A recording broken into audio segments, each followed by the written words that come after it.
Hello, unexplained friends. This is your host, Lisa, and today is the ghost of Ouachita Baptist University. Real fast business. We do have a new Patreon shout out, Debbie R. Thank you, Debbie, for joining the Patreon. We always appreciate everybody that's on the Patreon.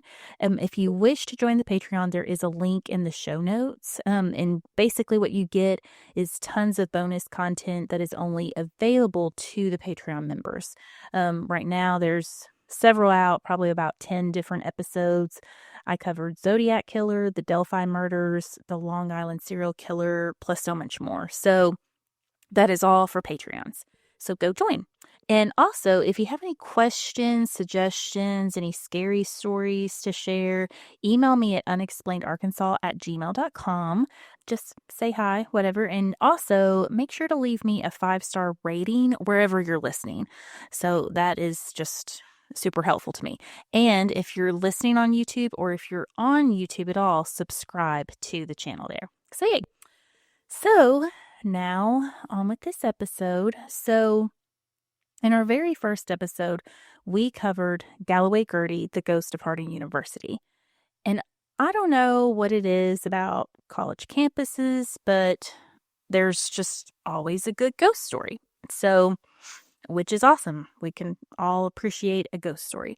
So today's ghost story is very similar, but I would say even kind of bigger than the Galloway Gertie.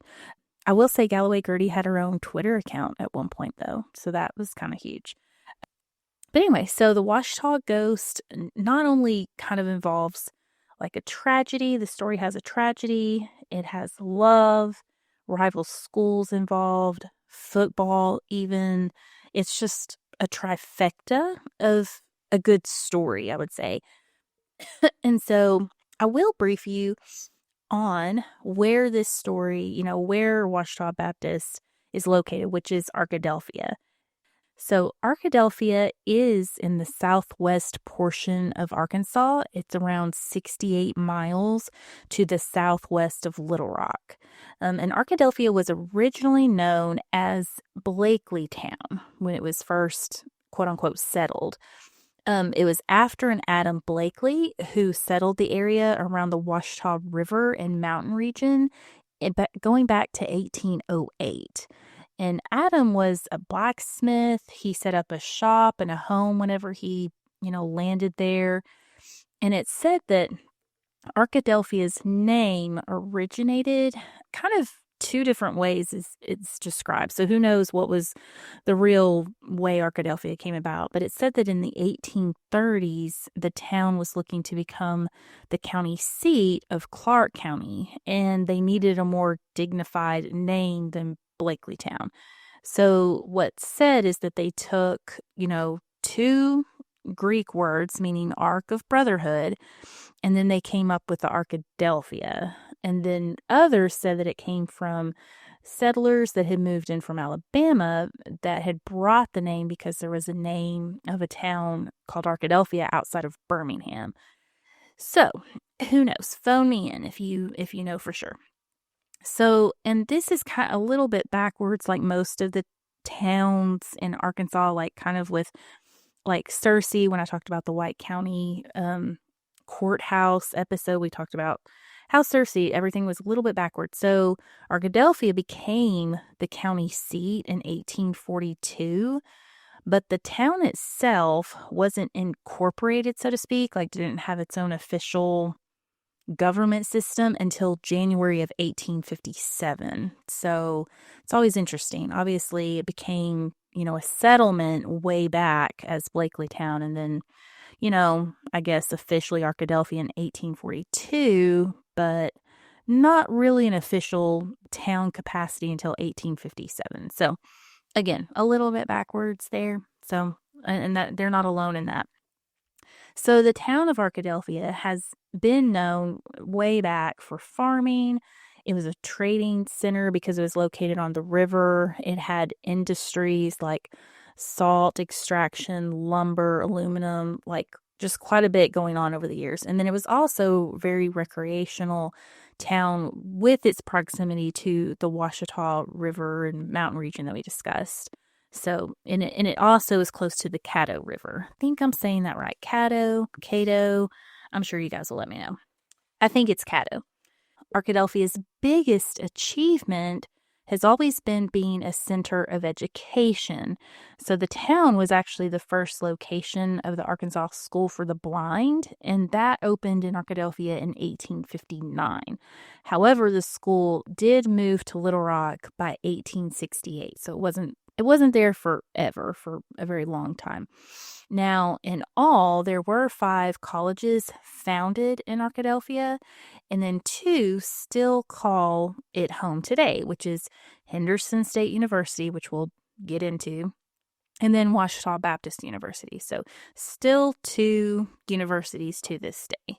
I'll call it, kind of as we move through the episode, I'm not going to say Ouachita Baptist University, or I'm going to say Ouachita or OBU as it's known for the episode. But the school opened its doors September 6th of 1886. It was named after the Ouachita River and mountain range, which are close by. And a little tidbit on that. So the early indigenous tribes, and we mentioned the Caddo people, settlers were there. So they called the river and mountain Ouachita, like as in like Washita, meaning good hunting ground. And so the Ouachita spelling, which is actually Ouachita, was said to come from the French explorers' spelling of what they were hearing the Caddo call Ouachita. So, just FYI. So originally the school was called Ouachita Baptist College, and it didn't gain so-called university status until 1965. So the Arkansas Baptist State Convention had really wanted a college-level education facility for ministers and then other lay people. They really were looking for this, and they formed a convention in 1848 and created several schools across Arkansas to kind of educate people. This was, of course, before the Civil War began, which these schools were open. In fact, they opened one school in Arkadelphia in 1851 called the Arkadelphia Institute. And then they kind of split that. It was called the Arkadelphia Female Institute. So you kind of had for the boys and the girls. Now, at this time, the level of education was only high school, and it wasn't like a college level education. But by the end of the 1850s, the Arkansas Baptist Convention, they were actively pursuing a Baptist college for the state of Arkansas. And they began fundraising, but then the Civil War happened, and that kind of put everything aside. In fact, this idea for the college wasn't picked up until the 1880s. So by 1885, the Baptist Convention, they had money. They were back to this plan, and then they really wanted to find the town. So they looked at Clarksville, Arkansas. They looked at Morrilton and Little Rock. However, Arkadelphia ended up winning because the Red River Baptist Association, which was located there, they kind of encompassed the Arkadelphia area, and they had 2 things that the other places didn't. So they could donate a nice large tract of land for the college to sit on, which already had a building there. And then they could also supply the project with $10,000, which they needed like $50,000. So basically, they had the money, they had the land, and so they won. They, compared to the other cities. So Ouachita began classes, again, September 1886, in the building on the land that was originally the Arkadelphia Baptist High School. So that was the building that was there. And that was the same building that the Arkansas School for the Blind had used way back in 1859. So this building had a lot of longevity, had a lot of activity on this land. So the school's first president, his name was John William Conger, and he was known, I guess, at that time or later on, or at least what I found, as Dr. Jack. And there is another Dr. Jack, so that gets a little bit confusing, but this John William was allegedly known as Dr. Jack, And he was only 29 years old at the time that he, became the president and he was the first president. He put this all together. And back in 1886, I guess being 29 is like being 49. I don't know. Phone me. Or older. I don't know. So, little backstory on Dr. Jack. So, he was born in Tennessee, and over his lifetime, he was actually a president of 5 different colleges. And his career actually ended being the president in Conway of what we know as like the Central Baptist.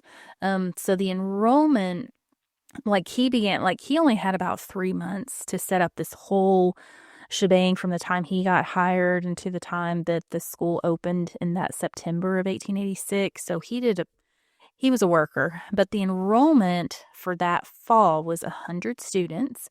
But by the end of that year, they had already doubled. So he had already doubled the enrollments.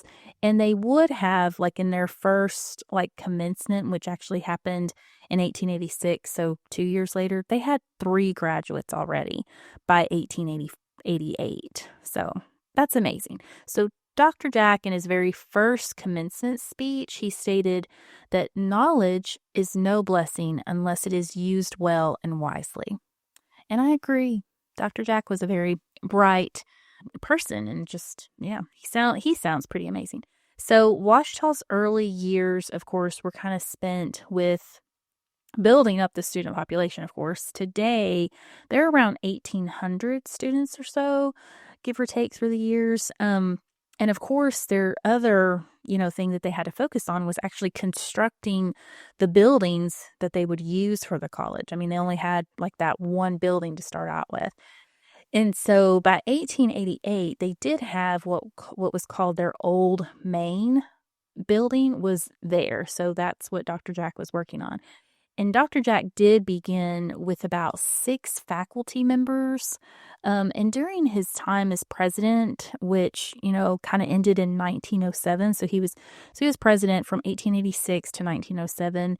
But he would grow that 6 faculty up to 26 faculty and enrollment up to 476. And that's by 1907.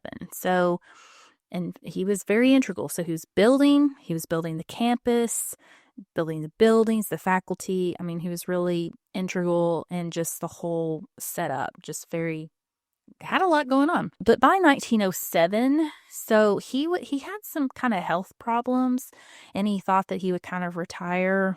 He was kind of looking to kind of lower his stress or whatever. And I will say this, he is buried on the campus, like Ouachita. So he is buried in a double vault with his wife, Tenny, and he was buried in 1924. And him and Tenny actually had 5 children. And his first wife, he had been married before her, but she only lived 1 year. So she had died after they were married just 1 year, and he never had children with her. And her name was Carrie. And that was when he was in Tennessee. So Carrie wasn't buried with him, but he was buried with Tenny, and they're actually there on the Ouachita Baptist campus. Yes, I think I'll kind of get into that in a minute. But speaking of the 1920s, so by 1923, Ouachita did construct what will become the historic Cone Bottoms Hall. And it was built on campus to be a women's dormitory. So the Cone Bottoms, they needed a place for the women to live. This was, goodness, 1886 to 1923, they were expanding, so they needed more space. So a man named W.T. Cone and then another man named George W. Bottoms, both were very devout Baptists, and they donated money to their denomination and thus to the college. So Cone Bottom's building, it still stands today, the building now, and it's just beautiful. My thumbnail for this episode is Cone Bottom's building, by the way. But it's beautiful. The building served as a girls' dorm for 60 years. And then in 1993, it went under just a large, renovation. I'm sure it needed it by that time. And now it is administrative building. So offices are in there. And again, the building is beautiful. It's historic. I think they house events there. The front lawn is it's just beautiful. So, but it does have a haunted history. So this building is allegedly where the ghost hangs out. We'll say. We'll get into that. And really this is today the only original structure, like the oldest structure on campus is the Cone Bottoms Hall. So you can imagine like how cool that is. So the story goes, this is the ghost story. So the story goes that a girl named Jane, who attended Ouachita Baptist, she lived in Cone Bottoms, and she was dating a boy named Joshua who attended Henderson State University, which at that time would have been known as Henderson Brown College. And this university was literally across the street from Ouachita. Like currently, if you're looking at a map, like Highway 67 divides the two campuses. So these two people, Jane and Joshua, they had a romance blossoming. However, the two schools, so Henderson, and at that time it was kind of Methodist based, and then Ouachita, and we'll kind of get into that in Ouachita Baptist. You got Baptist and the Methodist thing. So the two schools were huge rivals, and allegedly Joshua's friends started to pressure him to break up with Jane. Like, how could you be dating this Ouachita Baptist girl? So it was evidently extremely taboo for them to even be seen together. So his friends were really pressuring him to break up with her. Kind of like Romeo and Juliet. So we know how that ends. So on the eve of Henderson's homecoming, it said that Joshua dumped Jane and then took another girl to the homecoming dance. And this girl went to Henderson with Joshua. And I guess his friends approved of this girl. So these friends. So Jane was absolutely devastated by the breakup and the betrayal of him taking another girl to the dance when she found out.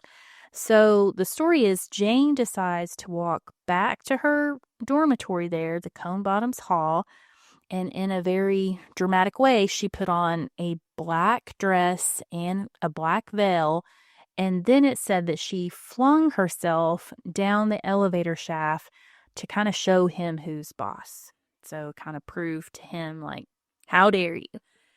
So, does this sound... So, going back, the Galloway Gertie, allegedly the ghost there, allegedly Gertie had kind of a romantic situation, but that she had fallen down an elevator shaft. It wasn't necessarily that she had flung herself down an elevator shaft, but she had died in an elevator shaft. So I think that's interesting. I think the bigger question is, was there actually an elevator shaft to begin with, to even fall down? So that's a big question. I could not find if the original building in 1923 was built with an elevator involved. But I will say, according to students who have later lived in Cone Bottoms, it's said that Jane haunts the halls, warning other girls not to fall in love with Henderson boys. And allegedly, students will see her, and she is a dark figure kind of floating around the dorms, like in the hallways and different places. Now, other than floating around, Jane is said to do other things. She's said to open doors in the dorm. She was said to stand over students while they slept. That's frightful. And according to rumors, Jane was said to hide out in closets, waiting to scare the girls. Or if she was hovering over you in your sleep and you woke up, then you would see her like kind of float out the door of your room. I mean, all of these things, quite frightful. Like, I can't even imagine if I saw that. If I'm like a young girl away from home, living in these dorms, no, not fun. And I will say, this first stories allegedly happened in the 1920s. So the story about Jane and Joshua was set, like it was said to be early 1920s. Now, over the years, girls are said to hear footsteps in the halls late at night. There would be the normal flickering lights and unexplained, like, cool spots in parts of the building. And like kind of breezes that would show up when maybe there's not an open window. There shouldn't be a breeze. So you've got kind of that typical ghost story stuff going on. Some activity for sure is being, the girls are just kind of like, oh, this stuff is happening. That was one story. Now there's a different story. So another story says that in the 1940s, a Ouachita girl is dating a Henderson boy. They're not named in this situation. And the Ouachita girl thought that she was going to marry this Henderson boy. But he decides to dump her. And then she kills herself in her dorm, which is the Cone Bottoms. Now, it's said this ghost girl is said to reside in the basement of Cone Bottoms. And then she stalks all the other girls who allegedly took her boyfriend. So she's after revenge. Like, this ghost is after revenge, not warning like Jane was. And again, this girl ghost, doesn't bear the name Jane. And she just goes, they call her the Lady in Black because she is said to be wearing a long flowing black dress. And now this ghost has wild hair and is occasionally carrying a butcher knife. Yes, I said a butcher knife. And I just love the Baptist flair on this. I can say that because I am Baptist, but this is just a great story. So this story was told by upperclassmen to kind of scare the new freshmen coming in. So the upperclassmen would scare the new freshmen with this story of the so-called Lady in Black. And from what I understand, there would be students throughout the years that actually dress up as the Lady in Black to scare like their roommate, to scare, I don't know if they got a butcher knife involved, but they would dress up as the Lady in Black just to scare people on campus. I thought that was super interesting and awesome, by the way. So anyway, the 50s, the 60s, kind of the 70s, this was kind of what the students were hearing all these years. So another version pops up in the 1970s. So there was a student that said in the 1970s that she heard that the ghost of the girl killed herself because like she had a fiance and he went to Henderson, and she went to Ouachita and he was killed in World War II. So we're talking that would have been in the 40s, and that she killed herself whenever she was notified of his death. And so she's the one that's doing all the haunting of the dorm. Okay. So this was said in the 70s. Also, what was said is that over the years, there had been reports of blood on the walls of the dorms. There would be windows that broke without explanation. There would be a figure appearing in a window as well, like when old photos were taken of the Cone Bottoms Hall. And then a lot of people would see orbs in the basement of Cone Bottoms. So again, the basement pops up. So kind of to this day, there's definitely suspected haunting going on at the Cone Bottoms. That's been very consistent. But no one knows if it's really a ghost or if it's just their imagination. Okay? We'll get into that. I'll get into my thoughts on that. So now this is kind of different. So we talked about how we've got Jane at Ouachita, we've got Joshua at Henderson, and like I said, these are huge rival schools. We've got two different colleges. They're very close to each other. They're right across the street. This is kind of a little bit, so their story. So Henderson has its own story of the ghost. And it's very similar to what is said at Ouachita, but a little different. So it's said that the girl from Ouachita, just says girl from Ouachita, comes to haunt the Henderson campus in search of the boy who broke her heart. So she's actually not just at Cone Bottoms, but now she's crossing the road, the highway, and she is actually, looking for her boyfriend that broke her heart. So, also that this girl wasn't quite given a name, but Joshua was given a name to this story. So he was said to be a football player, and he dumped her. And in this Henderson story, so the girl from Ouachita went and jumped off the cliffs located by the campus on the Ouachita River. And that's how and why she's haunting the Henderson campus. So interesting. So you've got lots of different ways that Jane or this girl passed away, and then several different situations on where they're actually haunting. So, a little backstory on Henderson State. So, the school originally opened as the Arkadelphia Methodist College, and it opened in 1890. So, we're talking 4 years after Ouachita. This school was a sister college to Hendrix College in Conway. So, you do have the Hendrix School in Conway. This is a university that's still there. And it was called a college, but the education at that time was high school level. And really it was high school level until 1925. And now I will say, so in 1904, the school changed from the Arkadelphia Methodist College, and then it became known as the Henderson College after Charles Christopher Henderson, who was a trustee and prominent businessman in Arkadelphia at that time. And again, this was 1904. Now in 1911, so still high school level education going on, but I guess they were calling it a college. But in 1911, the name Brown was added to Henderson. So it was like the Henderson Brown University or college. And it was in honor of another trustee of the school named Walter William Brown. And then in 1929, the Arkansas Methodist Conference, they wanted Henderson to actually merge with Hendrix and move to Little Rock. So they wanted the two Methodist schools, to merge and move to Little Rock, which didn't happen, by the way. So the citizens of Arkadelphia and other, religious and political leaders at that time, so we're talking in 1929, so they wanted to keep the university there. And so what they offered was for the university to just go to the state of Arkansas.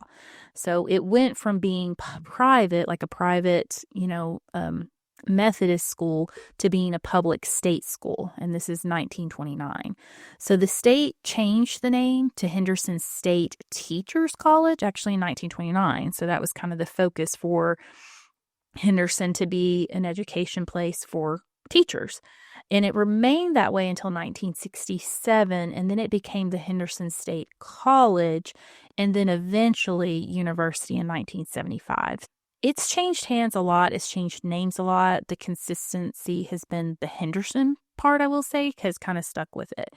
But yeah, so it appears, so it's changed hands a lot, like I mentioned. And it also has about as many students as Ouachita. I believe I found around 1,800, students go to Henderson.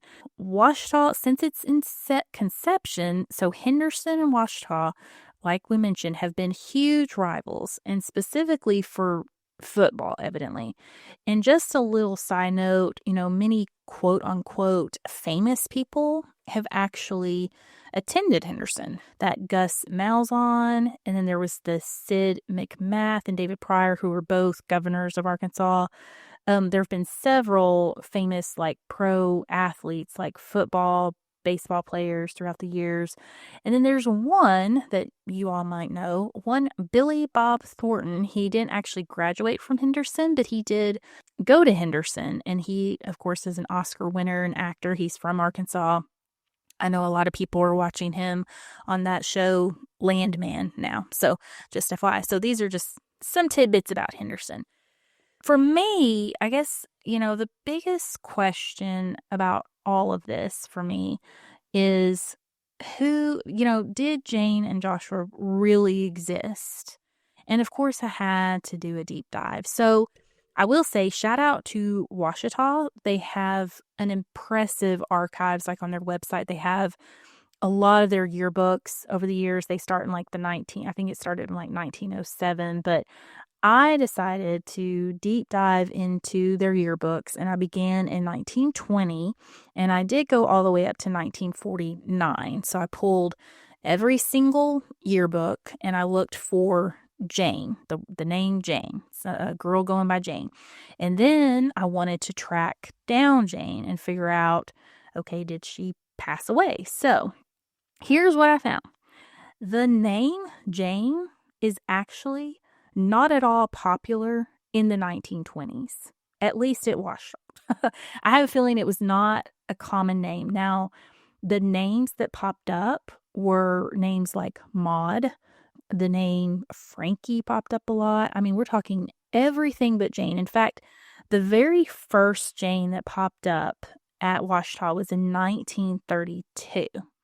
Now, between 1932 and 1949, I did find 18 Janes. So now I kind of know. So Jane, again, wasn't popular in the 1920s. So that kind of dispels that little story for me about, at least. So now when I looked into all these Janes, there's 18 Janes that I looked into. There was only one Jane. Her name was Jane Haywood. She was from Warren, Arkansas, and she was in the Ouachita Yearbook in 1946. So she was the only Jane that I could not account for her after this Ouachita. Like, I couldn't find her. All the other 17 Janes, I could see that they got married or they lived a long time, one of the two. So that, right there dispels those other Janes. So Jane Haywood, again, was the only one. And she was in 1946, so she would have been around 18 to 20 years old in 1946. She was from Warren. And so, so if you know of this, let me know. But I could not account for her. I could account for everyone else. So the problem, like I said, is most of the Jane stories, like the origination of Jane and Joshua's story, was said to be in the early 20s. And again, Cone Bottoms was built in 1923. And then you have the fact that there are no Janes, not one Jane until 1932. So right there, that tells me a lot about this. And then, of course, you do have very few and far between is the story about the World War II, which would have been in the 40s. And again, I went up to 49 and still couldn't account for any Jane that died, that didn't live, that didn't get married, that didn't, So kind of dispelled the whole Jane theory there. So I'll kind of talk about what I think that is. Now, on a different note, we talked about football. So the football rivalry and the Jane Joshua story is centered around football. So the first football game between Henderson and OBU was actually in 1895, which again, it wouldn't have even been Henderson at that point. So, but that's how far back their football games went. Now, the first game, whenever it was actually Henderson, was in 1907. So I did go down a path and looked between 1907 and 1920, still not finding any Janes. Again, the name Jane is not popular. It doesn't come about. It's not something that is at least showing up on a college campus in a girl's name until 1932. Okay. So it's just not a popular name. And again, we discussed that Cone Bottoms was built in 1923. So I don't think, the first stories of Jane and Joshua were from the 1907, from the very beginning. I'll just say what I think. But anyway, I will give you one tidbit. So even to this day, so the stories have evolved over the years. And I love that the stories have, you see in the 50s, the 40s and 50s, you hear about Joshua and Jane. And then you just hear about the Lady in Black. And then, of course, you just hear about a ghost girl. So one of my good friends, Shannon, so her daughter, Kristen, she graduated from Ouachita, and she's young. She's very young. She's gone to Ouachita in the last, 5 years or whatever. So very recent times. But she heard when she was at Ouachita was that, the building that used to be the freshman girls' dorms, which is the Cone Bottoms, it has a girl ghost in it. And now the building is used for offices. So this is what she's hearing in the last, few years. So, which is true. So, and then they talk about how the first president is buried on the campus. So I guess that's that would be very interesting. So situation. But yes, the first president, that Dr. Jack, is buried there. So what do I think of the whole Jane business? I do think that in the 1940s, I think the story started in the 1940s. And that at that time, the name Jane was, something, but they're building a backstory. So they're saying in the 1920s, there was a Jane and Joshua, and then they're building the story at that point. So I do think the story was built probably late 30s, early 40s is when the story came about. And I do sincerely believe it probably came about because something happened. Something happened with a boy and girl from Henderson. I believe that was kind of the start. And maybe their names were Jane and Joshua. I cannot find them. I don't believe it's true, but, there's some truth to it. So I really feel like, in the 40s, early 40s, late 30s, that this is building. And I do believe that there was activity. I think that there was definitely activity going on in the dorms. Now the question is, was it because there's imagination? Is it because, you've got a lot of girls living in a dorm? You've got all the factors there to build like a good ghost story and to have, young imaginations going on. I don't know, but I definitely think there was activity that built the story. I do think that there was something that happened with the schools and that there was a couple who had a situation, and I do think it grew from there, so to speak. So was there a real Jane and Joshua? No. Did she kill herself in the dorms? Absolutely not. I don't believe that at all. And I don't believe that there was an elevator shaft. So I think that didn't happen, in my opinion. But I do totally believe in the ghost aspect. I believe that there is a story. I believe that there was an origination. I do believe that Jane was made up in the 40s.